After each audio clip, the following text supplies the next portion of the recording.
কুরুক্ষেত্রের যুদ্ধ শুরু হতেই যেন এক ভয়ঙ্কর দেবতা রণক্ষেত্রে অবতীর্ণ হলেন। তিনি ভীষ্ম পিতামহ, হাতে ধনুক, চোখে অগ্নিশিখা, হৃদয়ে কেবল কুরুবংশের প্রতিশ্রুতি।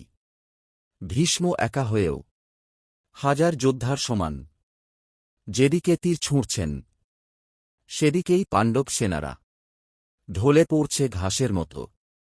ভীম গর্জে উঠলেন, এই বৃদ্ধকে থামাতে হবে।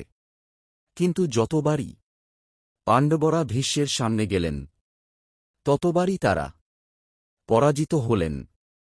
অর্জুন পর্যন্ত ভীষ্মের সামনে নিজের শক্তি পুরো ব্যবহার করতে পারলেন না, কারণ ভীষ্ম তার পিতামহ।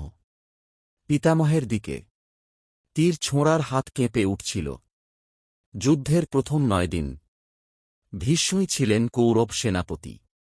এই 9 দিনে পাণ্ডবদের সেনা প্রায় ভেঙে পড়ে। অনেক বীর প্রাণ হারান। দুর্যোধন আনন্দিত। তার মনে হচ্ছে এই যুদ্ধ সে জিতেই গেছে।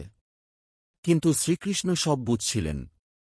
একদিন রথ থামিয়ে তিনি অর্জুনকে বললেন, যতক্ষণ তুমি ভীষ্মকে পুরো শক্তিতে আঘাত করতে না পারবে ততক্ষণ এই যুদ্ধ থামবে না।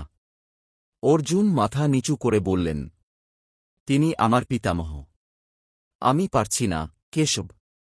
তখন কৃষ্ণ বললেন, এক ভয়ঙ্কর সত্য, তাহলে এই যুদ্ধ তোমার হাতে জেতা সম্ভব নয়। কুরুক্ষেত্রের বাতাস ভারী হয়ে উঠল।